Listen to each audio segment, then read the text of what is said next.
right, so let's talk about the second half of the second and final season of Andor. But there's a twist. Mm. We are also going to do a review of Rogue One, a Star Wars story.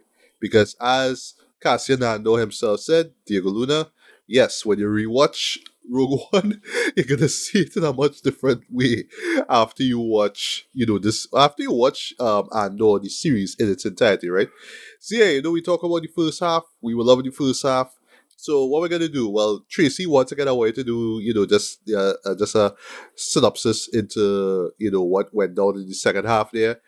We will share our Hmm. individual views, and sorry, folks, but we will be spoilery here because I mean the show is done. Sorry, so yeah, I we mean, by will this we will point, get yeah. spoilery in our reviews. We're not gonna have a spoiler-free, spoiler-heavy stuff because we have to talk about Rogue One, right?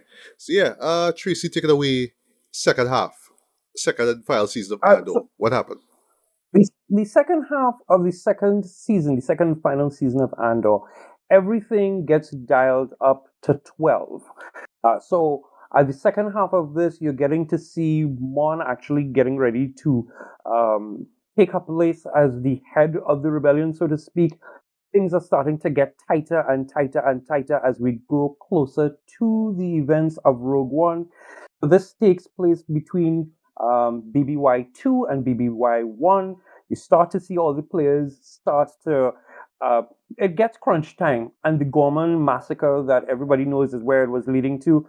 That starts to become a thing, and you also get to see a little bit of a backstory on some of the major characters and their motivations. Well, one major character in particular and his motivation as to why he is in the way he is. Everything gets ramped up. Um, and we are getting so very close, not just Rogue One, but to A New Hope, tightening all of these things together. So that pretty much sums up what the second half of Andor does. It's very butt clenching. It's very, oh my god, I need my anxiety medication if you're, that kind of vibes, because they really don't pull any punches. If you thought the first half of season two was like, oh my god, this is something that's happening, by the time you get into the second half of it, it's like, wow, this is a thing, and brilliantly executed, brilliantly written. Yeah, pretty much that. So, if you don't mind, folks, I'll just get my thoughts out of the way, right? I may throw in a few spoilers here or there, right? But I'll try to keep it a little short and sweet because you have to get to you guys as well, right? In my last review, right, I said that I was concerned in terms of the layout of this final season here, right, where we're covering 4 years in the course of 12 episodes, right? 3 episodes per year, right? And I actually skimmed through an article which basically said that it was due to, well, I think it's because of COVID stuff that was taking place while they were prepping the first season, like something along that line. That like there was just some complications that took place, so they took the risk. They really took the risk of telling the story like that, right? Now, for me, I think that they pulled it off brilliantly, in my opinion, right? They actually did something that I didn't even think was possible, right? Actually cover 4 years, right, in the course of 12 episodes, right? But there is a part of me, like a show that I talked about last year, that made it my best of the year, that would be Arcane, where this should have been 3 seasons instead of two, man, because, well, unlike Arcane, where I felt that final season took 3 seasons of content and just compressed it into like what 8 episodes, this one took, I would say, 2 seasons and compressed them as well, right? But it still did it so well, right? But then the beauty of that technique, right, in terms of how the narrative technique that they use here, right, is, and it literally dawned on me while I was watching, well, the second half here, right, is just a testament to how massive the world of Star Wars is, right? Where there are shows, there are novels, there are games, right? Where characters will pop up in one show and another, or a game, or whatever it is, right? Like a Mon Mothma, for example, or like Andor, for example, right? They could pop up in various, stories, right? So even with the gaps between years, right? you could still take certain stories or certain beats now and explore them. You could still say, oh, well, in this later film or this later book, that explains what happened between BBY2 and BBY1 or whatever it is, right? You could still explain those things, right? And that actually is amazing when you really think about it, right? So it's not like the show had to take out certain details and just like, all right, yes, there are things that are left out there for you to sort of piece together, or maybe if you're like some Star Wars nerd, you could pretty much fill in the blanks if you want to, right? But again, the world is just so massive, is that what you might think is a plot hole or something that you felt could have been explored even deeper, you could see that showing up in some way, shape, or form in another film, right?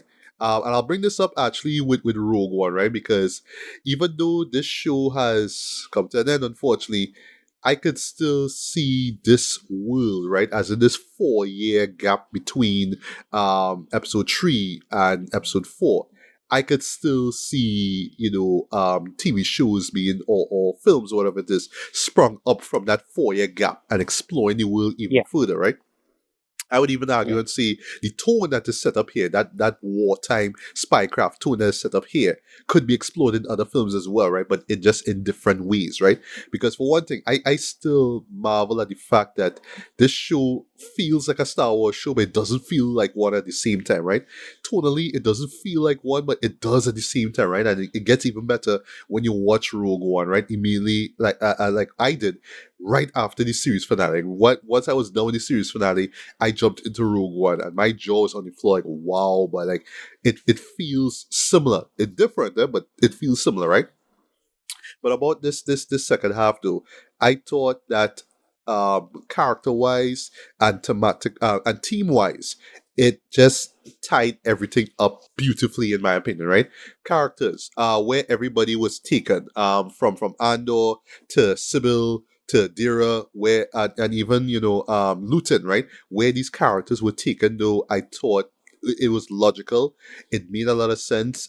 It didn't feel like it betrayed the characters or motivations at all. It felt like they needed to be where they needed to be, right? Especially with characters like Sybil, for example. Pound for pound, right? Episode 9 will go down as probably the best episode of this season, bar none. I would say I would rival that Yes. with I would rival 8 that and with 9. yeah, with Eight. eight, 8 and 9. Sorry, but yeah, 8 and 9. I would say 3 is up there. 3 is up there. But you see, 8 and 9, Yeah. especially, well, I should say 8 and 9. I should say 8 for me in particular. Yeah, 8 though just blew me away though. There's that Gorman massacre, how that played out, right? Mhm. Especially how they acquired the KB unit as well. Because here's the beauty about this show, right? And this is coming from somebody who saw Rogue One like about 3 times in his life, but I haven't seen it in a long while, right? So for me, it was mind blowing just seeing how certain characters were introduced in this show here, right?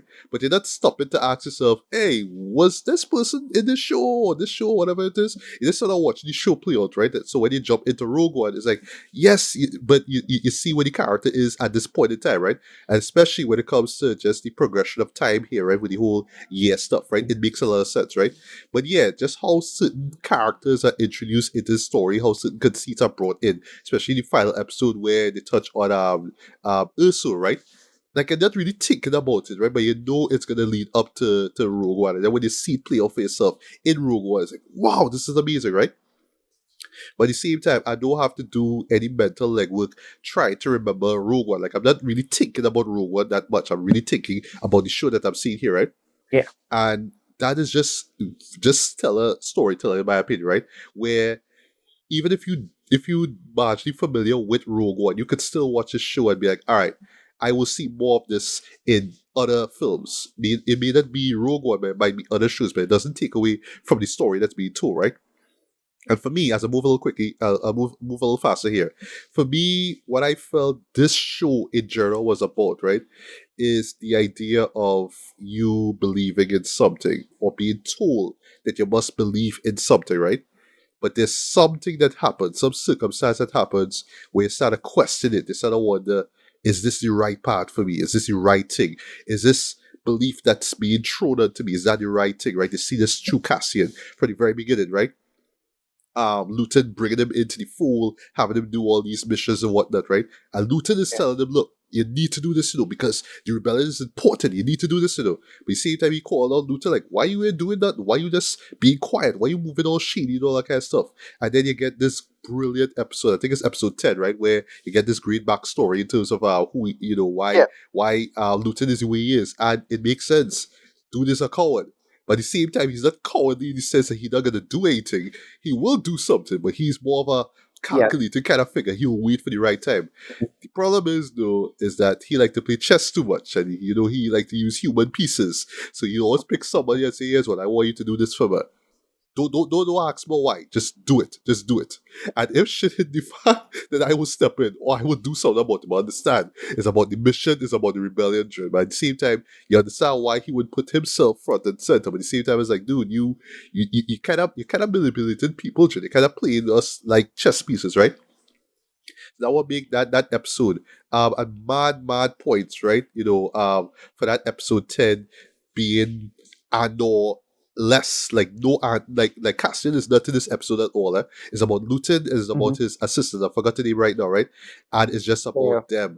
Yes, he dies, he kills himself, and it makes a lot of sense. I like that the final encounter is with Dira. That makes a lot of sense as well. I like that the assistant had to come to try to, well, you think it is to take the body, for fear that the Empire try to revive him and extract information from him. It's like, nope, it's gonna kill you. That's what it is, right? And then you see that backstory, and I love that you see him as this shell shock soul. Yeah, and it makes a lot of sense. It makes a lot of sense. That's why he is the way he is, right?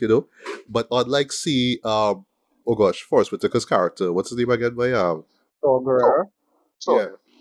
Unlike a Saw Gerrera though, where he kind of just succumbed to madness, but he's still fighting the fight, right? He is just like, nah, boy, I can't be in the field anymore, Jin, because I don't want to get killed. I've seen people dying around me, right? But he's not afraid to sacrifice other people, or like in Tuesday Gorman Massacre, just sort of sit back and say, well, here's what, well, if it happened, it happened. When it happened, we go move afterwards, right? So you see how manipulative he is, but at the same time, him being shown as a shell shock soldier makes a lot of sense, especially with his relation with the assistant when she's a kid. It makes a lot of sense too, right? Yeah. You really see it with Dira and Sybil, do just those two in particular, right? Because these two, in addition to Cassian, really embody what the show is about, right? Especially Dira, boy. They are following the Empire's orders, right? They follow it to the tier, and the second they say, hey, wait now. But something wrong here, Dred. I should figure this out, Because all they hire me to figure out things, right? So let me figure it out. And somebody will say, no, don't touch that, don't do it, don't query that. Just stick to your posts. I see both of them trying to figure things out and see how it plays out though. Sybil though, just how his character arc ends, especially with him fighting with Andor, With Cassian? with Cassian, sorry, in episode 8 though, was brilliant in my opinion, right? And is that line that Cassian asks him, who are you? Yeah. That is brilliant. And that kind of sums up Sybil in a nutshell. Who are you, Dred? You're not working with the Gorman rebels. You're not aligned with them, but you're working with them. You're not really aligned to what Dara believes, but you're still with her, right? It's all that, Dred. Just that line, just that question sums up his character perfectly, in my opinion, right? But yeah, the man get on real Dred, and I like how he went out too, though. That was really cool, right? So let's move it quickly, right? Dara, though, how her character arc ends though is not as violent as Sybil's though, but it is fitting though, very fitting. Again, she was supposed to follow the rules, right? But she's like, no, like this thing, Jen, like I need to figure it out. And she get make out fit, and at the end she ends up in a cell. And that's her fate right there. I love that. That's perfect. Like some people might say, oh, nah, man, Dara's a favorite. This is like a standout character, man. You're gonna end your character off better than that, man. Nah. I think just the simplicity of it all, she got arrested for trying to find out too much. And oh gosh, I forgot the guy's name, the villain. Krennic. Yeah, What do you do Krennic. with Krennic? Yeah. Krennic calling she outfit. I love that. And speaking of Krennic, you see that same that same ideal, that same whole idea about playing by the rules and wanting to do things on your own. You see that even played out in Rogue One with his character too. But I'll get to that in Mm-hmm. a bit, right? Mm-hmm. But yeah, when it came to Cassian, though, I love that he has to figure things out, especially when he finds out that Luton dies. It's like, well, here's what? Well, I should mention, it's not just Luton dies, but Bix leaves, right? It's like, well, what do I do now, right?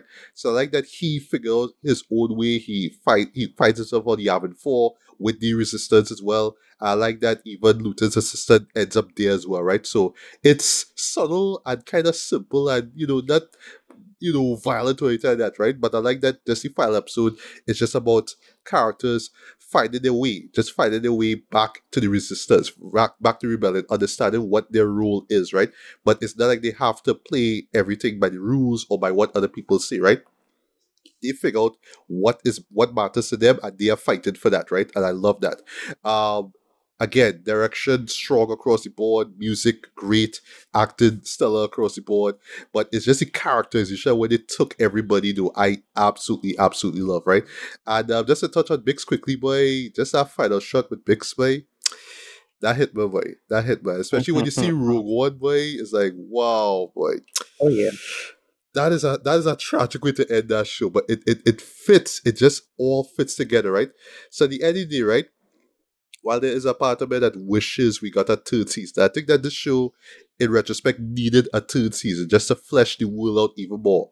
Again, just the beauty of Star Wars is that you could continue on telling these stories. Hell, you could have a film and Bix makes an appearance. You see what happened to her in There's BBY one, possibilities, or in a new, or Mm-hmm. afterwards, or you see what happened to Shikin, right? You could see that play out in other films, right? And those films could still flesh out the characters and the world of Andor even more, right? But for what this show is about and what the themes were and what the characters were about, I think that they did it masterfully in my opinion, right? So let's wrap things up. This is up there as one of the best things I've seen all year. This is not even top 5 for me right now. This is top 3 right now, right? And I know we get more heat this year. Again, I know we get more heat. We get more flames as far as TV shows go, right? Mm-hmm. But I will be so happy if by year's end this is my number one, right? But this is a brilliant season. Hell of a way to end this series off. Again, we could have had one more season, but it is what it is, right? And I'll close this, right? If you watch Rogue One immediately after you watch the series finale like I did, trust me, you will appreciate Rogue One even more. Even if you love the film prior to going into the show here, trust me, you will appreciate Rogue One a hell of a lot more when it comes to this, right? I kind of like people were complaining. I think I complained about it too, kind of like as a nitpick, right? Yeah, a light on characterization, right? But trust me, when it comes to Cassian, though, you get more than enough backstory in this show here. So when time for him to show his face in Rogue One, you don't need any extra backstory. You don't need any extra setup or anything like that. You know who the character is. You know the journey this man has gone through, right? And you see how other characters have gone through similar but different journeys as well, and where it led to them, right? But it just all boils down to having a belief and being told that this is the way, and they try to figure out their own ways and how that goes against what the people who try to guide them, told them what to do, right? You see how that all plays over every single character in this, right? And that's just great storytelling through and through. And I can actually see myself going back to the show, like, yeah, you want to learn how to like really flesh out a character, Dren? Watch this show. You want to see how to really flesh out a world, make it seem fresh when it's something that we've seen before. Watch the show, right?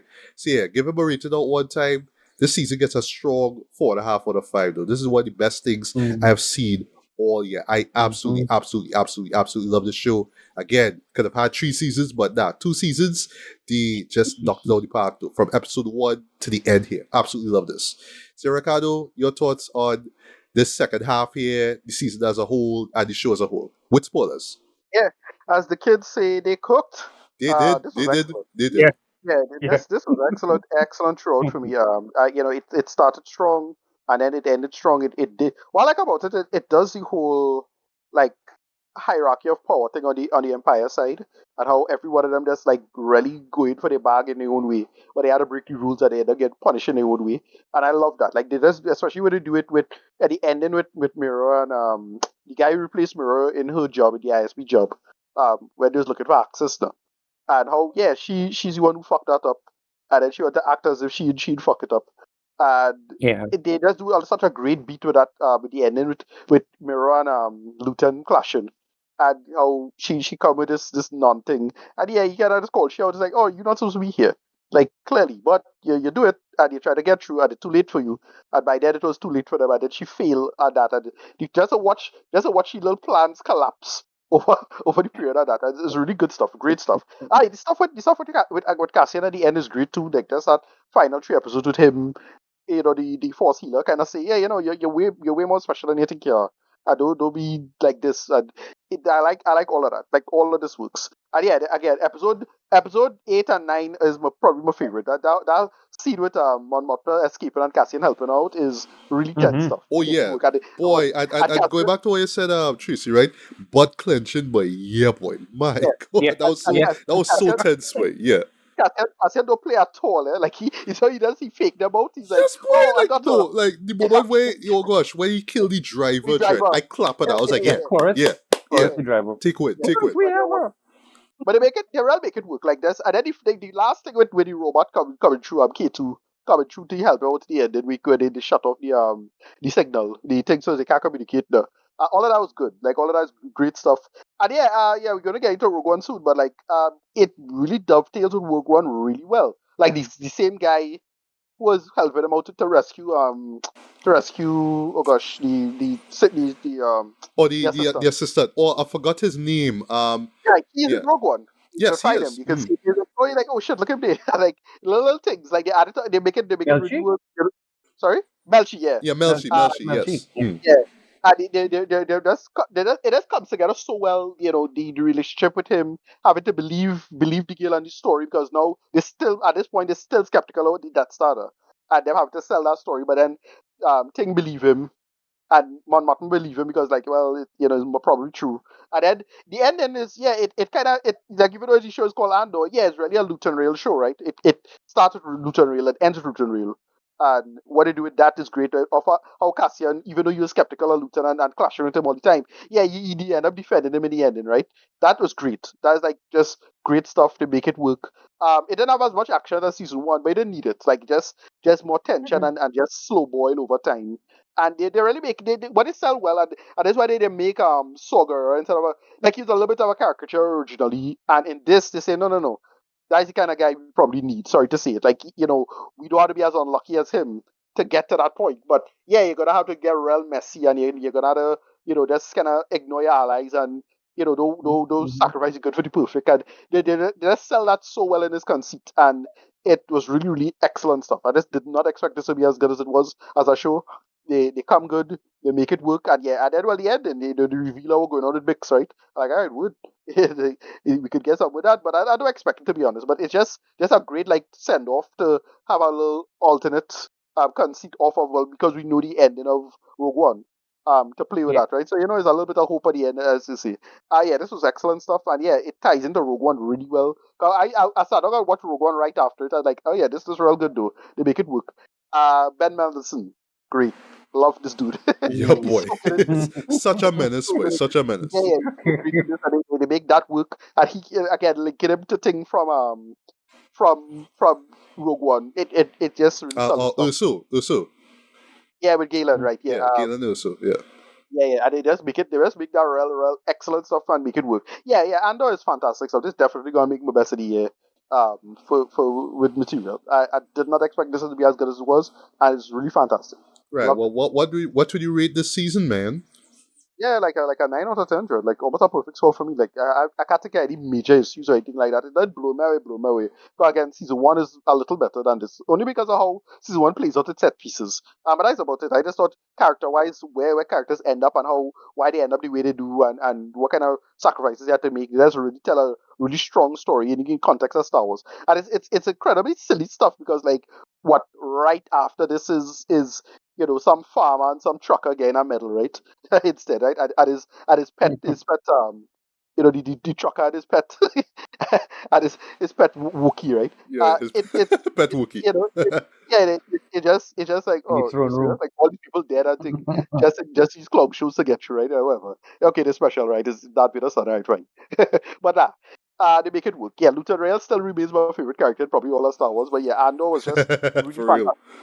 fantastic and comes true. This was excellent. Loved it. Yeah. All right, Tracy, to close things off before we jump into the re-review of Rogue One, yeah, thoughts on Right. second half, second season, show as a whole.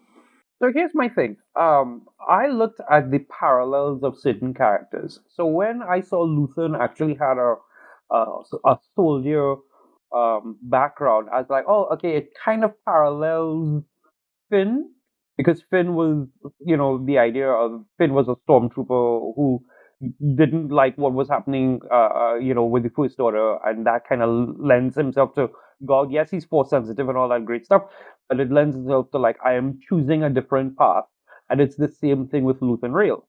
I very much adored that. I liked the idea. Yes, there's an anticipation of, because we know where this is going to end, but there is an anticipation of how are you actually going to resolve this.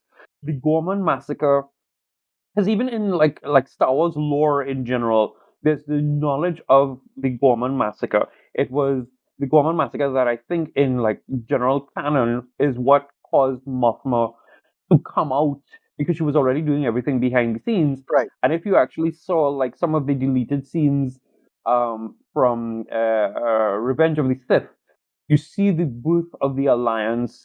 Because you remember Genevieve, she had Yeah, a sure. Yeah, yeah. her Mon Mothma had a deleted scene and stuff like it. Was Yeah. supposed to be inside there, but that didn't happen. We got to see the birth of that. I also want to give shout out to the costume and hair department, because like you watch, if you look at like characters like Mon particularly, the opulence of being on Chandrilla and being on Coruscant to the final three episodes there where she is, like the final episode where she is on Yavin 4, slimmed down with the hair. Nobody has a decent shampoo or conditioner on Yavin 4. Seeing how it's more of a slimmed down canon kind of look for Mon Mothma was absolutely brilliant. Yeah, There is I this see what I thing. see what you're talking about. Yeah, I know what you mean. With the hair? Oh yeah, Yeah. yeah. With the hair, because that's the Mon that we know. But to see like how she was from the beginning, to see it brought all the way there. This is what rebellion does. You're not living in five-star hotels. You don't have like all your money and all your accessories. You are on your bare essentials. How do you play with that? Also the thought process of free will, my own choice versus destiny, because that little bit with the force healer saying that you're a messenger, and then tying that back to when Luthen, just before everything, all the shit hit the fan, and Luthen telling him, every time that I needed you, you showed up. You showed up in Ferrix, you showed up in Aldani, you showed up. It's like you needed to be there. And when you see how his story ends in Rogue One, it really does lend the idea of, yes, he makes his, because he says it over and over, the idea of I make my own choices. I want to make my own choices. But Star Wars also has that destiny, the forces guiding you kind of approach. And it Right. almost feels like if there is that higher power. Uh, One of the things I actually quite like in terms of Saw, there is an argument that happens in Rebels, and this comes touching back to something you said, Matthew, in terms of like all the different pieces of Star Wars that you can get little servings from, and it actually enhances. In Rebels, there is an argument between Saw and Mon Mothma, via holocron, of course, but he's there on Yavin 4, and he's hiding wherever he's hiding, and he's talking about doing the things that are absolutely necessary, and she rails up and says, there are innocent people who are dying, and he says, that's it, that's the leader right there. Where's that fire? Where's that leader? Where is she all this time? So to see it coming on towards the end, when they have that final conversation, well, at least the final for us, that final conversation where he's like, look, I know where I am, and I know I know what I'm doing. All you please stay out of my business. and she's trying to explain to him that we're not enemies. And then you go to Rogue One, where the motivation to get to Saw Gerrera is sort of revealed. That is absolutely brilliant. What I do like about Andor is that it allows, and I think I talked about this in the last session that we had, it opens up the door to a few things. It opens up the door to recasting. We don't necessarily need to have the Uncanny Valley anymore. Um, and I will say this: even though Jimmy Smith is Right, yeah, in that's what Rogue it changed. One, Jimmy's in Rogue One, and he's in the prequels and Obi-Wan. Even though he's there, I don't feel it jarring because I was able to see Bale. I was able to Yeah, see Bale Organa yeah. in all of this. I thought Benjamin Bratt was okay.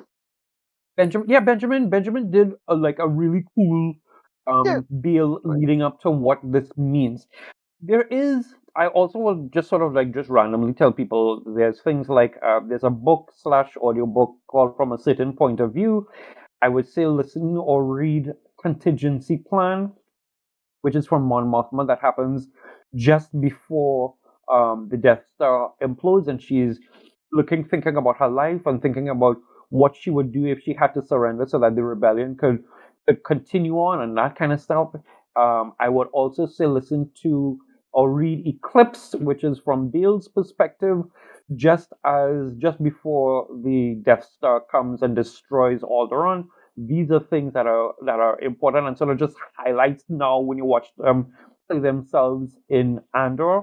Uh, Player, Player's rule, Player's character, and the actress Elizabeth. This is turning out to be her first, like straight out of drama school. This was her first right. real outing, and I like that. I will throw this out because fans are fans, and they've already started to make the comparisons and the weird jokes and that kind of stuff. It's important to remember.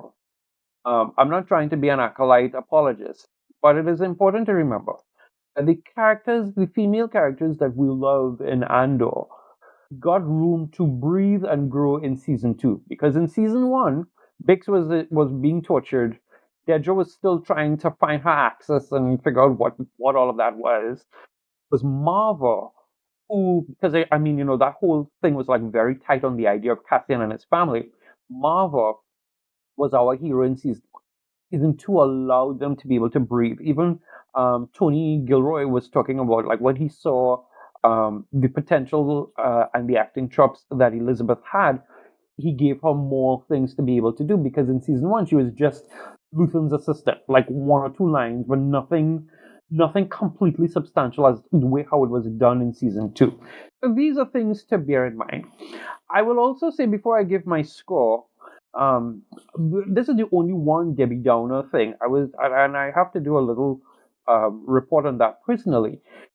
But the only thing that I feel from a Debbie Downer perspective is now it lends itself to the question that I had in my brain was, did Star Wars just create its own Snyder fan base? In that, I don't expect everything. I expect rather everything for Star Wars to have quality and good writing and good everything. But now you're going to have, and it's already started, everybody's going to be like, why can't this be written like Andor? Why can't this be done the way how Tony Gilroy does it? Dave Filoni has his own, way of doing things, and we will see that when season two of Ahsoka comes back into play. That's one type of something. Mandalorian and Grogu is a different type of story. But already I can see, because this was so expertly written, yes, but I can see the fanboys and the fan bases kind of those little pockets of Star Wars starting to rile up in a point where it's going to be like everything that moves forward coming out of Lucasfilm is going to be compared uh, a lot to what was done in Andor. And I don't see that necessarily as a positive. I'm hoping that I end up turning out to be wrong and, we don't end up having like a kind of Snyder cult in Star Wars because nobody really needs that, and I don't think Tony is really coming back into Star Wars anytime soon. Although he did try and pitch a horror he would love to see more of a horror Star Wars. So we don't know what will play in the future. Bix, the ending with Bix, I will say, and I mean it's easy to say this now, but I will say when she left, that was one of the thoughts that me and a couple of friends of mine had, the idea of, I wonder if she's pregnant. Now that it turns out that she has a child, and it's very sad for the fact that Cassian is never going to know that he has a child. And I feel like Vel was hinting to that, to the idea of, you really need to reconnect with her when this is all over, because there's a reason. Um, I feel like Lucasfilm and Star Wars has the potential to bring this child back if they wanted to later on. Because we know that there is there's a Mandalorian and Grogu movie that takes place. So that's going to be like after all the stuff with the Death Star and everybody is, the New Republic is building and all that kind of stuff. Even Ahsoka is doing all of that. It's a perfect opportunity to have a 30-year-old mini Andor um, who shows up at the scene and maybe decides to work for the Republic or anything of the sort. You can play to that. Also, you could play to Dedra. Dedra being inside that prison, she could Yeah, she could. eventually You either don't know what you could do with her too. Like, I was you could surprised you they could do do that. Yeah, you could do a lot with any her. number of things with her, and I'm very keen on to see where it goes. I'm actually very surprised, pleasantly surprised, how they ended her arc, because it would make sense to sort of like somebody goes and kills her, and you end with that. But having her being shut down in a prison, after you've dedicated your life, like if you contrast where she is now to her having the dinner conversation with Cyril's mother, and it's like, I was raised in a kinder block, in an imperial kinder block. We didn't have, parents, but we had everything. The empire took care of us. To now being inside a prison at its Yeah. height. Also, random thing, Ben Mendelsohn finger over the center of her Yeah. head. Yeah. That was improvised. Okay. That was improvised. Oh wow, okay, I So didn't know that that. is her Wow. actual. That was her actual expression. Andor though is brilliant, and for me, I give it an A plus. I give it an A plus in terms of, and we didn't have one space wizard. We didn't have one Yeah. space wizard. We didn't have anything of the sort. Well, we We had the had the force force healer. healer. Yeah, Yeah, that was we We had a good. had the force force healer, healer, but but no Right. lightsabers. No no no. lightsabers. lightsabers or Yeah. Yeah, anything of the sort. And even that opens up doors there, because you can actually have more shows. We've seen people who are like, okay, Ahsoka never became a full Jedi, but she still has her lightsabers. Like, she left the Order.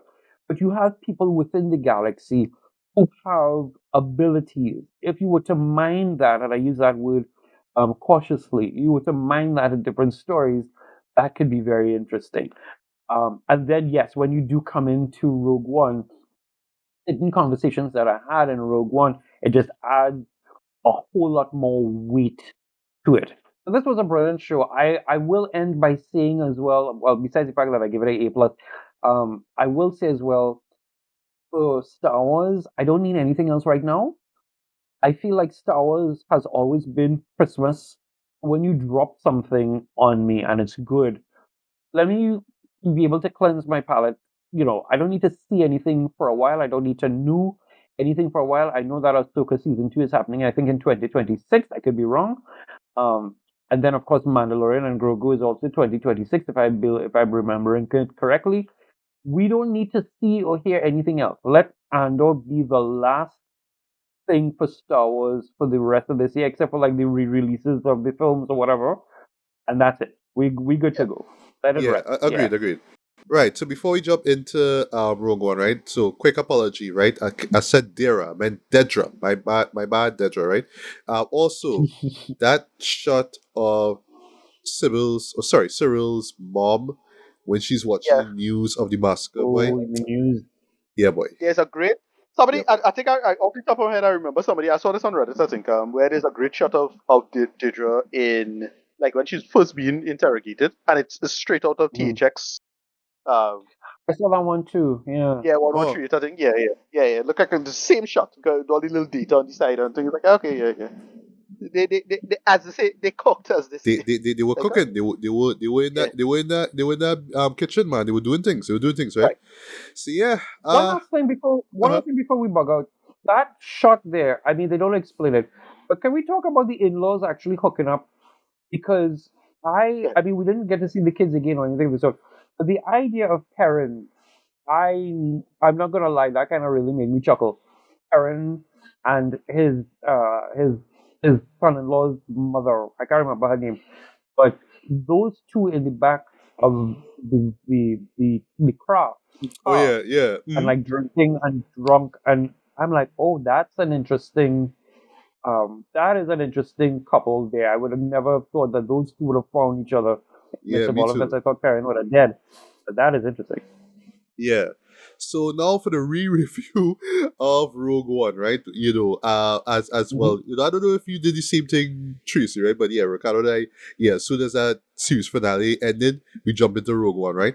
For one thing, right? Not as soon as the story ended, but I did go back into it. I was like, ah, yes, yes, Right. So Rogue One, right? Just from the jump, always did things differently, right? That made it stand out. I think that this was one of the first Star Wars films to really say, here's what we're gonna do things a little differently. We're gonna break away from the formula that we know. We're gonna try something out there. And this is before Ryan Johnson even did The Last Jedi, which is still one of my favorite Star Wars movies ever. I know people wanted to rub it off of the face of the earth. I was like, no, the film is great. Shut up, move on, right? It's a Star Wars movie. Deal with it, right? But yeah, just the mere fact that we don't get a title crawl, a title crawl. What else? We don't get the John Williams teams. Well, you don't get the John Williams teams at all until like the very end of the film with the end credits and whatnot. Yeah, just from the jump, they wanted to do something different, right? The mere fact that you don't even see the title till the prologue, right? Which involve Urso, played by Mads Mikkelsen, and of course, I'm forgetting the guy's name again. Krennic, right? Yeah, Krennic, right? Yeah, just that Ben moment. Mendelsohn. Yeah, Ben Mendelsohn. Sorry about that, right? Yeah, just that moment, though. Just visually, though, and just the darkness involved, though.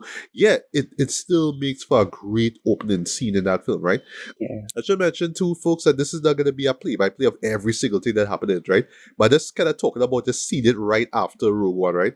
For one thing, I just love how we see, of course, Andor and the K2 unit as well, right? Points to Alan Tudyk, though. You know what I mean? Just Yeah. voice wise, character wise, K2 is one of Oh, my very favorite much so. characters off of Rogue One. Just the sort of He's the best. He's the best of the sassy robots. yes, best of the sassy robots. You're right, though. Just that Yeah, humor Very that much that man like has, opening. though. Christopher. No, the opening scene with Ben Mendelsohn and Mads Is Mikkelsen was Galen great. also, yeah, Galen. Yeah, Galen, Galen, yeah. Mads Mikkelsen. Yeah, the two of them is great because they have the part where he say his wife dead, and it's like, oh, his wife come back from the dead, and Yes, I Yeah. like he's love trying to lie that. about. Find it. Yeah, And it's like, no, it's all these little moments because it's like, a man of you, when it's farming, a man of your talents, it's a peaceful life. That's a meme now. Uh, we were so close to greatness. That's another meme now. Little things like that. That opening scene really good though. That shot, those black troopers. I really wish they did The more with Death those guys Troopers. because they look yeah, great. no, Yeah, no, yeah, Hmm. they were dressed in black. They were dressed in black, right? Yeah, yeah, the black troopers. yeah. Hmm. In retrospect, I wish we saw those soldiers in Andor, though, Yeah, because I forget what they call them. I think they call them death troopers. I can't remember the name. I think it's Death Troopers. okay, Yeah. okay, Yeah. yeah. But yeah, when Andor's introduced, I think I was taken aback just a little when I saw it for the first time in this movie, right? Remember, this is 2016 when this dropped, right? Yeah, when he shoots that guy, Right. right? And this is just based off of the Yeah. information that we saw at the end of Andor that he was going to Right. when he was going on that planet to Civic, right? Shot Civic. yeah, it's Jeddah, right? He went to Jeddah, right, to get this Mhm. information Right. from this guy, Mhm. right? And yeah, Well, like no, it's not Jedi yet. I oh forget the no, other place, but He went to the ruins of Jeddah is the Catherine. desert I planet. think it's Tifik or something. Yeah. So some team, Civic, right? yeah, Yeah, Tifik, Civic right? is the yeah. guy That he guy. shot. Yeah, Yeah. but the Right. He mere went to fact the that ruins of Catherine to be able to find him. yeah, but the mere fact that Another. the mere fact that he shoots the guy, right? That's a Luton move right Yeah, there, though. It's yeah, just like, total hey, Luton. So nobody else Luton should did get that. that information, though. Blow. Yeah, That's it. Luton did that to his spy. So it's like, yeah, it's like Yeah, in the last. There's So it's there's like that. a line in Andor towards the end where General Drayden asks him, "Do you trust Civic? Do you trust him?" And he says, "I try." He takes a pause and he says, "I try." So when I see him, shooting Tivik towards the end, yes, it's a means to make sure that the information doesn't go into the wrong hands. But you could also sense that there was there's a grand understanding of a bit of a hesitation. He doesn't 100% trust him. So it might as well make sense to plug him one time and be done with it. Right. Yeah. Well, that's Also, one uh, thing noticeable is that Diego Luna's is when they were going from Andor to Rogue One, Diego Luna's accent is a lot thicker, right, in Rogue One. yes, it's true. It's So, true. yeah, you can tell It's true. guys have been changed. Yeah, no, that is actually true. That's actually true, right? Yeah. Jin Urso is still a great lead though. I think this was the first time that I saw Felicity Jones, right? Quite recently she got nominated for Best Supporting Actress for The Brutalist. I thought that she was great at that, right? But yeah, she actually was serviceable in this movie. And I think that it still works, right? But I remember like at the time people were criticizing that film, right, Rogue One, for lack of characterization. And I would admit seeing it again with fresher eyes. Yes, it is light on characterization, but to the show's defense, remember the show introduces us to new characters. So given the nature of the conceit of what that, it doesn't really stop to give you a lot of backstory, a lot of explanations as to who these characters are, right? That's what I appreciate, right? That Andor had his own spin-off shows, right? So at least you could get to see, the rebellion through his eyes, right? So when he jumps in, you don't even have to, you don't even need to know, where he came from, all that kind of stuff, right? And it's justified why he killed that guy, Yeah. that spy in the first place, right? You don't need to overthink it, right? But yeah, when it comes to Jin, I can understand for like for first time viewers, yeah, she just a light on the characterization and the things just, she's the daughter of this scientist who's working on the Death Star plans. Okay, all right. And she was casted, she was left, and Saw Gerrera adopted her, we did all that kind of stuff, right? Speaking of Saw though, it's really interesting seeing a relatively older Saw Gerrera in this one here. I always felt like his character Yeah. was just weird for the sake of being weird in this one, right? But then again, I never saw Rebels. I still never took the time to watch it, so I was not familiar with that character at all until I saw this film, right? And Right. just right out the Yeah. gate, though, I like that even the whole breeding apparatus that they have there set up very well. Well, Mm-hmm. because of what we saw here Mm-hmm. in Andor, Yeah. it's justified why he is that way. And just the weird way how he moves there. They just keep saying he's an extremist, but it's like, nah, he's been in shit for too long, and he's taking drugs. It's sorry, I forgot that chemical that he was taking. Yeah, it's Um, like a fuel, the type of fuel, yeah. yeah, He exactly. breathes. It's very Rhydonium. Vietnam War stuff. That's what it is, right? Mm-hmm. But a part of me wish that, and okay, I admire Andor for not being overly reliant on seeing aliens. That's something that was always very interesting about Andor, right? That there's aliens, but you'll see like about one or two per episode. Sometimes you might see any, right? So like in Rogue One, it's kind of interesting though, even though it's like about under a year, like just like a few months after the series finale, right? Yeah, he has that one big alien thing that sucks your memory out, whatever it is, or does the whatever it is it does. It's Like him probably having Google it. that there, yeah. That's I forget. Oh god, I forget that boy was in this movie. We call him. Yeah, Riz Ahmed, I was like, yo, you in Riz this Ahmed. too? Yeah, I yeah, yeah. forgot. I What? forget you was in this. Yeah, yeah. Yeah. But yeah, He thinks yeah, because I remember that scene with the giant alien. But in retrospect, I wish that I know we could have seen that he had it somewhere. Like, okay, this is what I use to when I interrogate people. Like, he could have used it maybe on oh gosh, I forgot the kid's name who joins the group for a while and he leaves. I forgot his name. Will Willman. Yeah, Wilman. Like maybe he could have tried it Mm. out on him at first, maybe. But I do like that, at least he do the chemical thing on him, so you kind of get the idea of, oh, this is how this is the mindset you had to have. Sometimes you just had to shut your brain off and just jump into the fight now. So it's like that, right? Um, I uh, guess this is that Google it showed itself up in Jeddah because I was watching where he was there, where Will showed up and the other guy that he shot in Andor. And I wouldn't see a place to really have something as slimy as Bogalit. My guess is that's probably like a creature that lives in Jeddah already, and they sort of found a way to use that Right. to their advantage to kind of drive people mad and find out the truth. That yeah, might just be a random thing. right. Now, speaking of finding ways to expand the world of Andor, like through like a spin-off show, whatever it is, right? After rewatching Rogue One, right, I'll tell myself, right, if it's two characters who need their own show, boy, it's Chirrut and Beast Boy. As They in have their book. Donnie Yen and Yeah. Jiang Mm-hmm. Wen's characters, boy, they need Yeah. their Mm-hmm. own spin-off film or TV show. And what I was thinking, just going off of Andor, right? Maybe you don't want to continue the gritty depiction of Star Wars through that show, right? But you can have these Mm-hmm. two characters, right? This monk and this guy who kind of fall off the path, and he rocking a gun now, Yeah. while Donnie Yen have the cane, right? And in other words, you could do like the sort of martial arts, sort of yakuza. Like you're taking like say like Hong Kong action movies or Japanese action movies like or yakuza films. We put it in a Star Mm-hmm. Wars story. So like the stuff that they was trying to do with Acolyte, with the whole martial arts stuff, with the wuxia stuff, you can incorporate that too. But like I think with those two characters, you could explore that Andor world just a little bit more. Like just show how they were existing, right? Before they even ran into Andor in the first place. But I thought like those two characters were great, especially Donnie Yen though, especially with that whole "I am one with the force is strong with me," whatever. I know I'm butchering it. I'm sorry like that, right? But yeah, the moment I saw that show, I loved, Chirito. I love that character, right? And it's so funny in retrospect, right, that Donnie Yen would play um, a blind assassin in John Wick Chapter 4. You know what I mean? And he moved the same Right. exact way, that he blind in quotes, but he could still fight a whole bunch of men, right? So like in John Wick Chapter 4, yeah, he could gun down a whole set of people, he could plant explosives, but he do this blind, right? He do this blind, whatever, right? But yeah, I don't know, agree to disagree, these two should have their own spin-off film of some sort. Here's Yeah. my thing. Those two are the guardians. Those two were guardians of the wills.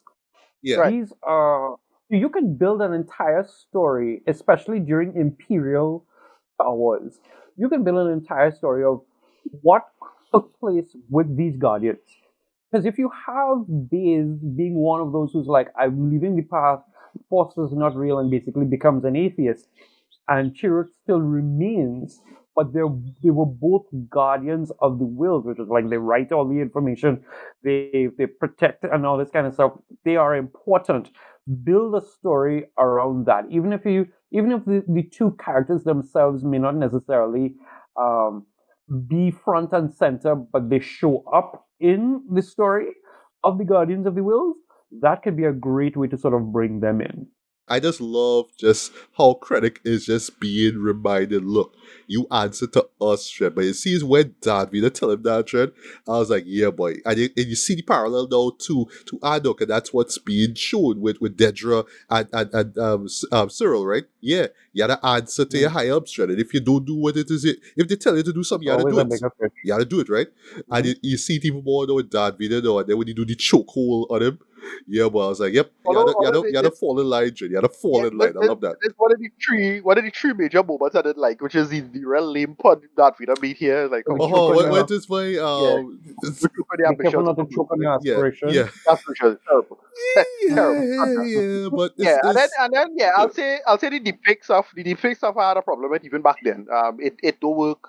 No, yeah. it don't work. It's just they overdo it and they put it in too much of a light. But That's if true. they just keep stuff dark or it was in reflections or something like that, that would have worked. That would have been fine. Yeah, But showing it off like a full scene, I don't work. and I will later on the other example oh also. yeah, There's an we example get to like that too, right? But yeah, yes, here's yeah, the thing with the deepfake Mm-hmm. stuff, right? Just talking quick. I know Tracy, you have a few things to say, right?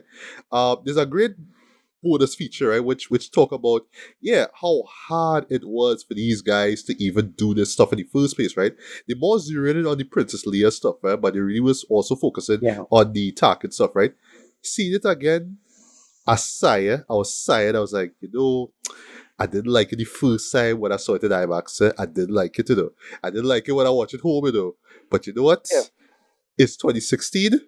Time has passed. I will let it slide. I'll tell you why I'll let it slide, right? Because of that dynamic between him, that conversation between him and Krennic, right? So they need to be front Yeah. and center. You couldn't hide Tarkin's face throughout this. It wouldn't make sense. Just because of the dynamic and what was going on in that scene, I understand why Tarkin's face had to be there, right? At the same time, his face is lit though. Like the setting itself is kind of shadowy, right? But his face is still lit, right? But yes, it does still look like a VFX character I'm seeing here. You see it. And going back to the bonus feature, right? you were seeing how they were tirelessly working to try to make this thing as real as possible, try to make it as non-uncanny valley as possible, right? But it sort of ends with them just saying, we really, really, really did our best, but I wouldn't lie, the technology in terms of how they do it was top notch. I would say that, right? Yeah. It's just when you see it now, it just really looks like a stiff VFX character. It really, really does, Yeah. right? But And given the as I say, context of the scene, I was like, all right, I will let it slide. I will let that at and the I don't know why. second I don't moment. know. Well, just the moments with him in general, we're talking, I'll let those moments slide. I still don't 100% love it, but I understand why they did. I'll let it slide. So yeah. Yeah, as I said, they didn't need to push it that much. So I don't know why they decided to push it that much. I suppose it's just for the sake of trying to push the technology to see how good it could get. But to me, again, just have him in shade and shadow, have it cut around, just make the light a little bit. The lighting is the real problem here. So that's how I feel about that. But it looked good, like for You what it see, was, right? Yeah, but yeah, Tracy, the thing tell from us how wrong we are. no. You haven't. Well, okay, because I watched that in IMAX. I saw the uncanny valleyness of it when I was watching it at first. But I kind of quickly moved off of that. It's like, okay, he kind of looks like a video game kind of character, all right? But it's still Tarkin because Tarkin was needed and you needed to have him. The thing, though, that I zero in, and I bless Andor for doing this, I again go back to the idea of the recast because you realize, like, okay, like even in Mandalorian, when Luke shows up to save Grogu and take him on his journey and everything like that, you couldn't really like the mouth and the movement of the mouth and everything like that. They had an actor doing all of that, but it was still trying to make young Mark Hamill work, and everybody was like, Sebastian Stan is right there. But there's also that fan backlash because Star Wars tends to be very secret. It's like, how are you going to recast Luke? How are you going to recast, Leia? How are you going to recast these people? So for them to actually, during that time in 2016, try and find a viable outlook. Yes, Leia's mouth at the end, and we will talk about that, how that plays out.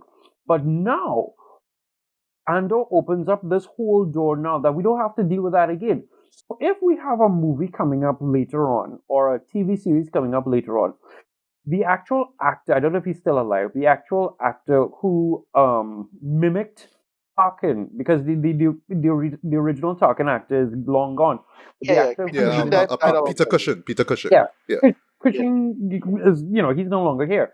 yeah, But you can get actors who are exactly. close enough and be able to do it. People have No, been Sebastian casting Stan, Sebastian. like the old Luke. Huh? That's why the Luke thing was such a problem for me. It's like, oh, you have Sebastian Ex- Stan right here.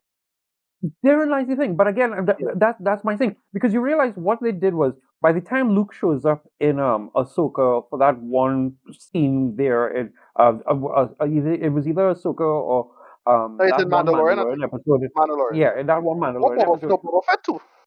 I think it was Okay, Boba Boba Fett. Fett. Yeah, It was Book of Boba Fett, and not that I'm yeah, yeah. remembering. But even by the time he comes in there, the technology is a little less, especially with the movement of the mouth, is a little less jarring because the internet talk is that they hired the guy, hired a YouTuber who actually took it over and decided to fix it. I don't know how true to form that is, but that's the rumor. But the point is, was able to move forward. Now we can actually not do that. We can actually have layer stories, and I always talk about Meryl Streep, but you can always have somebody else play an older layer or a younger layer, and you don't have to have these kinds of things. I always say Millie Bobby Brown was right there. Use her for a 19-year-old layer if you ever need to, a 19 or a 21-year-old Right. layer if you ever need to have one of those. That is where we're at right now. So even though the uncanny valley nature of seeing Tarkin on screen, you may fire when ready. That Yeah, is its own battle, but it was still like it was still Tarkin in terms of the conversation, the script, the way he acted, the bad man kind of vibes that he portrayed. That was still a vibe. So I kind of glossed over it a little bit, but now we don't have to. Now we can actually just recast, and that can sell. Right, agreed. So there's few more things Mhm. before we wrap up, right? So the Mhm. dynamic between Jin and Cassian, I think works, right? Even though the show isn't like overly doesn't zero in entirely on them, right? I do like Yeah. how it is just like Andor, sort of a multi-character kind of show, even though Jin is the main protagonist, right? the way how Jin is sort of roped into this fight in the first place with the unfortunate death of her father, right? And just how ironic it happens because that's when the rebellion send the launcher ships and they send out some missiles and Yeah. boom, right? And then Galen dies, right? Unfortunately, right? But yeah, you could kind of see how she kind of gets into this fight now against the Empire. It's sort of similar to many characters from Andor as well, right? They have to go through some kind of struggle. They have to go through some kind of tragedy or death, whatever it is, for them to really understand. Look, the Empire is like they know it's bad news, right? But they have to do something, right? So the mere fact that she knows the codes now, while the Death Star codes is, or at least is given to her by her father. Yeah, now she has to work with with Andor and the others, to stop the Empire and whatnot, right? That third act, that whole war sequence though is magnificent though. Oh no, yeah, Visually, the everything. Battle of Oh. Scarif is excellent. Yeah, the Battle of Scarif Scarif is is brilliant. brilliant, right? Just the Yeah. mere creative decision to have this scene take place on an island where you were seeing it's a tropical condition though, right? Tropical Yeah. environment blew me away, right? I just seen it play out here. It works. It's kind of doing the whole jungle warfare thing, but it's doing something a little bit Right. different, right? Just the idea with the beach and just seeing like the AT-ATs and the stormtroopers, all that kind of stuff, it works, right? Just seeing how everybody works together, right? Whether it's K2 who has to step in and, do his thing, though, it works, right? But yeah, here's where you get the sense of, these are expendable characters, and like a majority of these characters die. I actually forgot that Donnie's character died as well, right? And it's so sad, though, that he went first and then his friend goes out afterwards, right? And I love, just in terms of character-wise, right? Even though you don't get much from them, unfortunately. Yeah, that iconic moment where you see the Chirrut walking through all this gunfire, right? It's like, I am one with the force is strong with me, right? Just to turn off this thing, and as he turns it off, big explosion, boom, and he dies, right? And then his friend now is just like, I gotta do the same exact thing, but I'm a gun. So he's firing off now, and they hitting him too at the same time too. And how he goes out though is just as sad, though, right? But yeah, that entire sequence is thrilling though. It's not just the ground stuff, but just the aerial stuff as well. When it comes to Star Wars movies, you get the aerial stuff, right? The aerial stuff looks magnificent, right? And one thing I love about this show too, right, is that it still, even though it is leading towards war, right? It's again like the great analogy is used with this movie here is that it just scratches off the S, like it scratches off the star and scratch off the S of wars. So you get war there. It really feels like a warfare, right? But at the same time, you still get those thrills. You get that adventurous vibe that you come to expect from a Star Wars movie, right? Also, totally, I was reminded of this, right? Totally, it really feels like a continuation of episode 3 though, like Revenge of the Sith. Right. Like you see how dark that film was, and still to this day, I think that it is the darkest movie in the film series, bar that, right? But it really is amazing how Rogue One just sort of follows with that though. It continues on with that dark tone. And it still is as adventurous as episode 3 was. Yeah, episode 3 still had the adventurous vibe to it too, right? Even though it was very dark and grim, right? But you really see it here, right? But yeah, that entire sequence is magnificent, right? Just couple other points I want to make before we get to your thoughts on just that scene, right? Going back to Andor, right? I love where the main villain, Krennic. I love that when Jin is on the platform, right? He comes out and he points the gun at her and he asks her, "Who are you?" And just for a second, I was thinking about like what Cassian said to Cyril. I know that they completely unrelated, but it's kind of like the same question being asked, but in a different context, but also similar at the same time. I love that, right?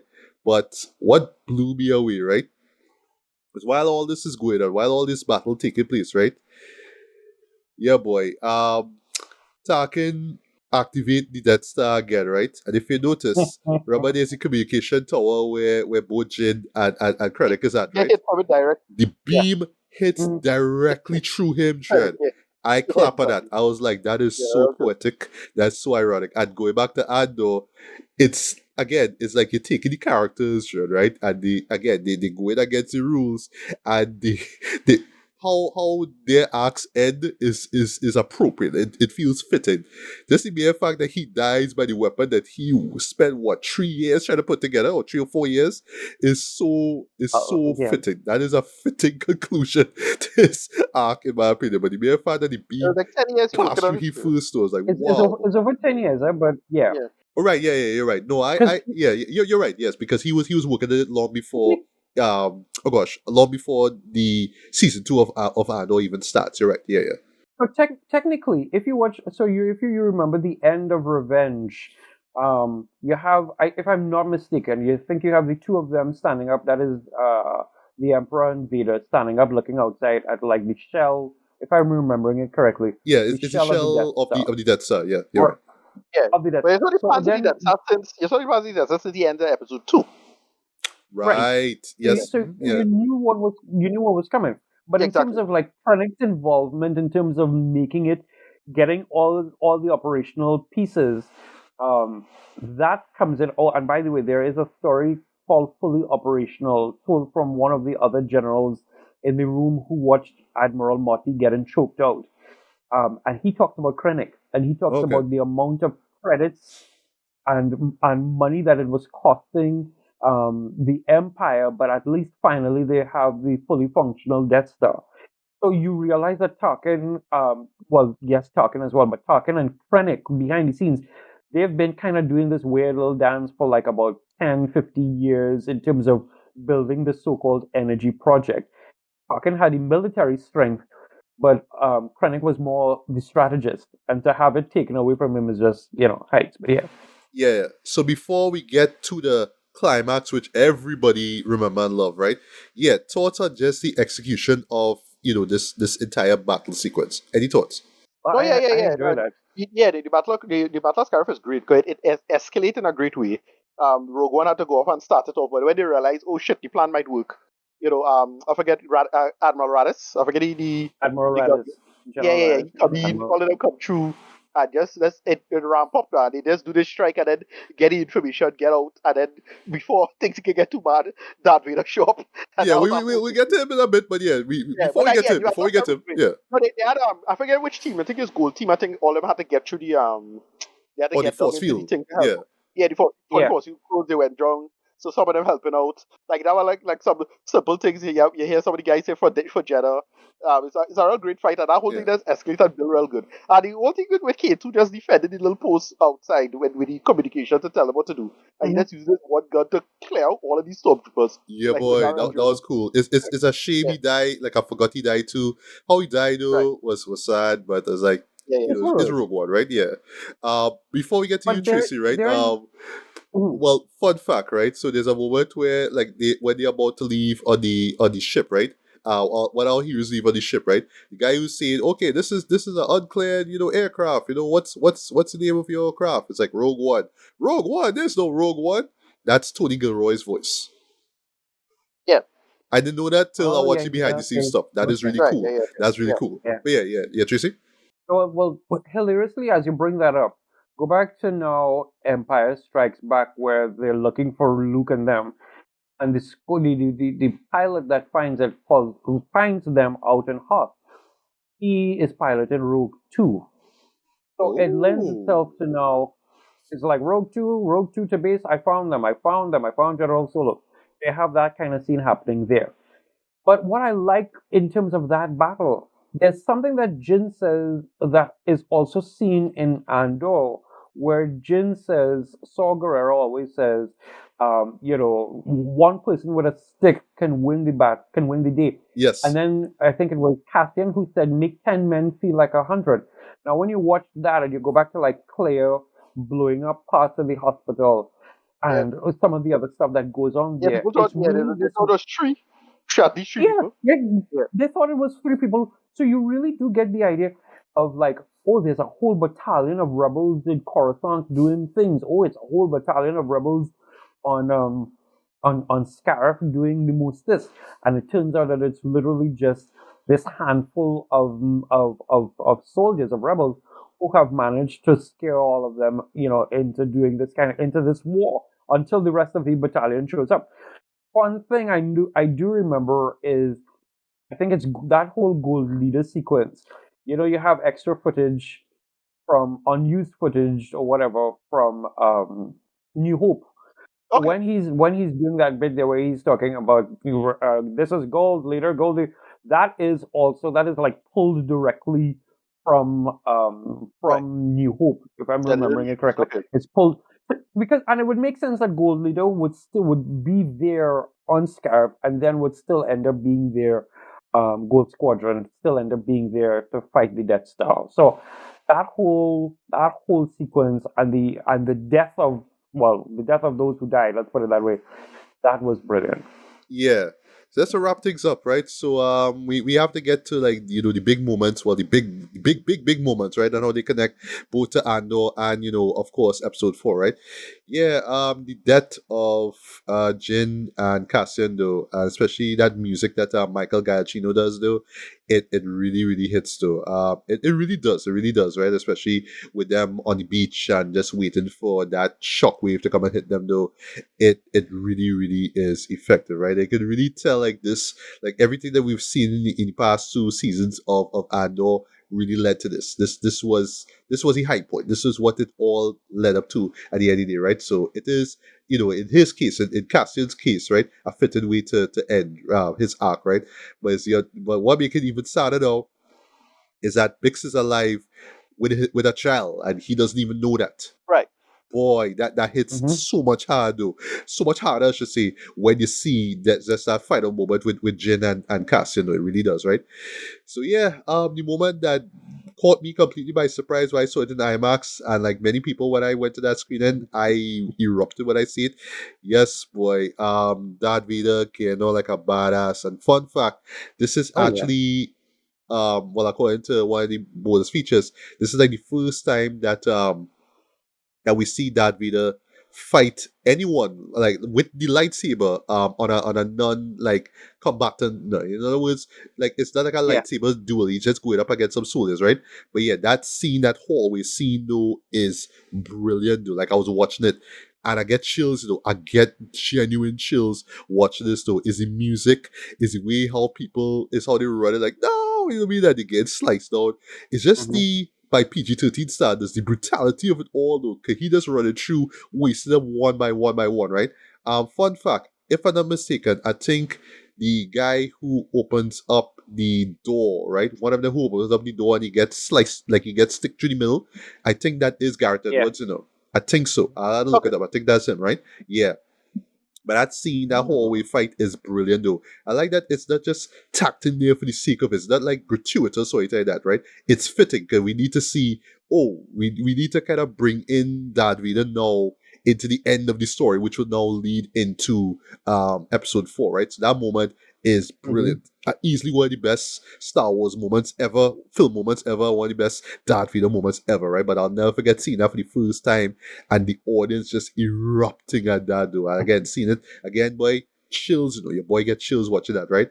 So on to the final the final shot, I should say, right, with Princess Leia. Fortunately, compared to Tarkin, it's just one shot, right? Well, it's just, from shot from behind and one in front, right? Yeah, when I watch it again and I see the face and I hear help, I like Yeah. like that's the end. That's the end. But The problem is that they could keep it again behind the shot would have been fine. They didn't need to show her behind the yeah, shot and in reflected in the surface, so you have a translucent reflection. That would have yeah. been fine. But that whole front to the face camera thing, nah, Yeah, and this and forgive me, Tracy, right? This I didn't pick this, right? I just felt like just as this is the final shot after everything we see, this is the final shot of the movie. I understand you want to bring it back to you want to connect it now to 4, right? A New Hope, right? But I felt we could have had a stronger final shot, like a stronger moment though. Like it could have just been like a wide shot or something. But that's her just saying hope. It just ends there, like what? That's the end? I mean, Like, the that's the whole. end, though. That's the end, of Rogue One. You see, for me, right? You have two things happening there. This movie came out the same year that Carrie died. Yes, yes. So we were, I mean, for all of us sitting down there and watching, as much as she's de-aged and it's weird and all that kind of stuff, sitting down there watching And Carrie was still not well. I think I can't remember if it was that she died after this movie or whatever. But the point is that Carrie was no longer with us, and so to sit down and see Carrie, so to speak, on screen, some of us just kind of bypass the whole idea of how it looked and like anything of the sort. Um, and then if we're playing to the idea of A New Hope or Star Wars in general just being hope related, and I go back again. This is hilarious. This is really hilarious. But I go back again to the book from a certain point of view. There's a story there called Ramus, which is it literally starts off the book Ramus, and Ramus is talking about how damn enigmatic the princess is when she gets the information, and she doesn't tell you more than you need to know. So she doesn't give a whole explanation as to what's on the files or why it's important or anything like that. She just sits down there and balls, it's hope. And then they kind of joffed off to try and get to Tatooine. So seeing her coming back into it and saying hope, it sort of tied the whole idea for me in terms of, oh, okay, so Star Wars is about hope. We are heading into a new hope, into what this is supposed to bring. That was fine. We already got the sort of high octane, drama of Vader doing his hallway scene, which, by the way, I mean, Star Wars is starting to get, I don't know if you guys notice this, but Star Wars is starting to get its own reputation for hallway fights in general. So you have that working for you as well. But I do like how it ended because I knew that it was going to end. In fact, Gareth was going on about it, that it ends, it's supposed to end like mere hours or mere moments, really and truly, before A New Hope. And even seeing Vader, just to go back a little, just seeing Vader going full Vader, because like there's a comic book with Vader going full Vader, and you don't get to see that in live action. Seeing him go full Vader, and then having to be lied to by the princess, it sort of accentuates why he's so pissed off the way he is when he Yeah, says, can "You you are see it part of a rebel very alliance and a traitor." That so for me that kind of just it pulls everything together very nicely. Right. So one more thing before we get to final thoughts, right? So I think for me, what would have made the scene work, right, is like how with episode 3, you just had one image, which is yes, on Tatooine, right? But just that one image said Binary. so much of what to expect, right? Mhm. And the hope that one should still have despite all the darkness that we saw. I think just having the image just speak for itself instead of just having somebody spell out the message and then, like I was sorry for making this joke, folks, is always like, Keenan Ivory Williams in the Mealman outfit come out and say message. right. That's how hope sounded like to me. Like we had to sort of read and spell. Hey, that's what we try to say. It's all about hope, folks. In case you don't understand, that's how it felt like to me, right? But I will share my thoughts on the film as a whole. After you, Ricardo, right? Ricardo, thoughts on the final moments with final moments with Cassian, the hallway fight, Yeah, and of yeah, course yeah. that final shot. That great, yeah, great scene, great shot. Again, the delay, I think they could have do a little better, but I find that great scene where they show the explosion from space and the camera just tilt, and it's like, okay, they're cooking here. They're Yeah, looking real yeah, hard. yeah. They Uh, did. They spend money. yeah, and yeah, they just it just looked real good. Is it just the idea of grounded Star Wars? This is what to me. This is what Star Wars should be. I don't super hate the other stuff in its own way, but just the whole framing it in this dark, like what this take to actually like pull off a rebellion in that way. Just make it look with the workable realism of it, and especially it dovetails so well with Andor. No? Watching it over, very few things like overlap, you know, badly. Most of it is work really well. It's like, oh yeah, this consistent. They keep this consistent. That extra, this person, little person in the background. Yeah, yeah, look him. He shows back up. Blah blah blah blah. And they make it work. And because not that much time passed, they still look great with the makeup or whatever it is. Like, oh, we didn't talk about this, but like, shout out to the slightly younger Lieutenant Rael in the flashback. Like, they used some little Yeah. agent something there, and it looked good. Mhm. It looked Oh just enough, yes, yes, you're right. little stuff Mhm. like that. Mhm. Mhm. Little things like that. But yeah, so on so yeah, again, it's just the conscientiousness of the whole thing. Like that's they just they dot the eyes and cross the T's and they make it work. And I can't be mad at any of that. For what it is. Yeah, Rogue One really good end off. If somebody make the joke, the Andor finale, the true Andor finale, right? That's what it It, is. Yeah, that's yeah, what it that way it is. is. It's effectively that, right? It leads straight into that and it works. Yeah, still probably my favorite Disney era Star Wars movie or product in general. overall, and they make it work. I didn't expect it to be as good as it was. Yeah, great, great, love it. All right. Well, I didn't expect you to do the well, your final thoughts, but since you did it, yeah, you want to give a rating? Just seeing the film over again. What would you rate it? Yeah, like a 8 out of 10, 9 out of 10 probably. I remember just enjoying it a lot. So it's that, yeah. All right. Well, for me, having rewatched this film right after Andor, I really do appreciate the film a lot more. I actually do love the film even more. You know what I mean? Because back then I was like, yeah, I enjoy, but I wasn't in love with it. Like it didn't really hit me as hard as say Episode 3 or Last Jedi, whatever it is, right? But again, it's just having come off of Andor, yeah, this film just stands out even more, right? You really got an idea of what Gareth Edwards and Tony Gilroy and everyone involved was aiming to do, right? It is bold by Star Wars standards, but when you really think about it, I love that it carries across from just the bravery that George Lucas showed with Episode 3, right? Just taking things that dark direction, literally making Episode 3 the first PG-13 rated Star Wars movie. And this one say, here's what, well, since we're going that big, all right, cool, here's what, we gonna actually try something new. Let's make this into a war film. Let's make this feel like, soldiers on a mission. Let's do that, right? But within the world of Star Wars, right? For one thing, that what I really admire, what I admire the most though, is that even though it is going on that war theme, right? It still delivers the adventure. You still get those thrills and chills that you expect from a Star Wars feature film. You really do get that there, right? And I love the fact that they were able to balance it out very well, right? Sure, we could maybe nitpick about characterization here or there, lack thereof or whatever. And sure, yes, the deepfake stuff is an acquired taste, right?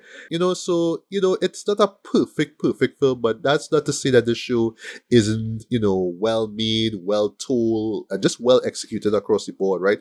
From Right. performances to visual effects to even the music and all too, right? And just how everything is just put together. So it's not like a anti Star Wars film, right? But it's just doing something different, going against the grain and trying something new, but making it fit within the world of Star Wars, which, yes, is exactly what Andor did, right? So going forward, I want to see more. I mean, we've seen it now, right?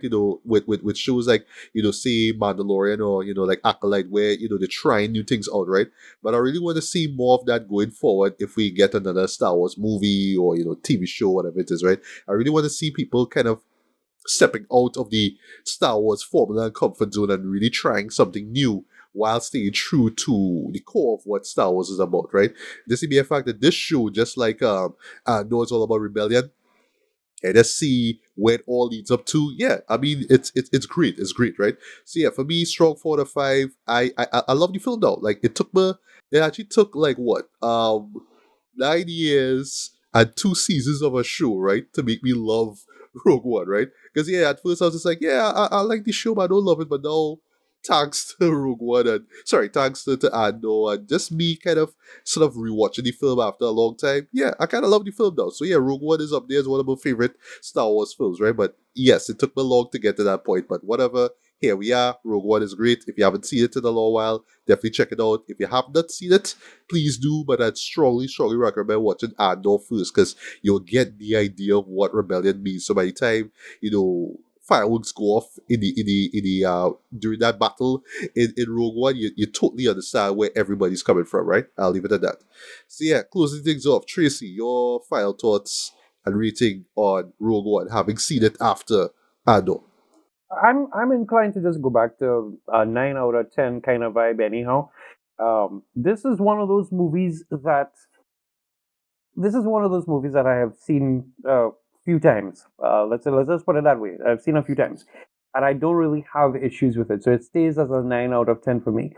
What I do like, what I do appreciate about Star Wars in general, and I think sometimes we as fans tend to not always recognize it with everything space wizardry and everything going on, is that it is a war. It is a war on several levels. It's a war for good versus evil, light versus dark. You have these two competing versions of theology, basically. You have a war in terms of the imperial machine, crushing the people underfoot and how they come back. So you have the rebellion, You also have a war for what is considered to be what should be the main religion or what should be recognized as a thing. So, like in Acolyte, where you have the Force is considered a threat, and you have the different witches, and you even have in other projects and other pieces, you have the witches of Dathomir. I think, well, that's another conversation, but you have the witches of Dathomir, and you have Force users like the Jedi who are seen as, the top rank of things. Everything in Star Wars is a war. And Rogue One was one of those films that actually just sort of, okay, we're going to strip pretty much all of the things that is there that has been on the top of all the flowers and everything and stick to the idea of what war means. And Andor sort of buffered that up.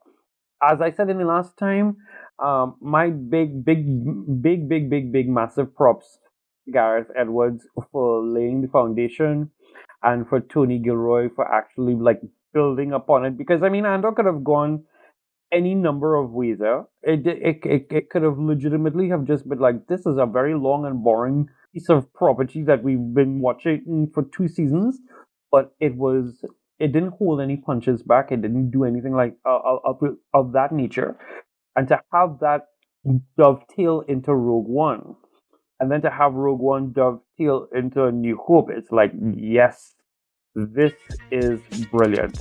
And I agree with you. Um, it does take all the things that Uncle George, put in his Star Wars and reinvents, or maybe not so much reinvents, but shines a light on a different sector of what it means to be Star Wars in general. So 9 out of 10 for me, this movie still slaps, this movie still rocks, and Andor just makes it even more, it just makes it even more enjoyable. Agreed.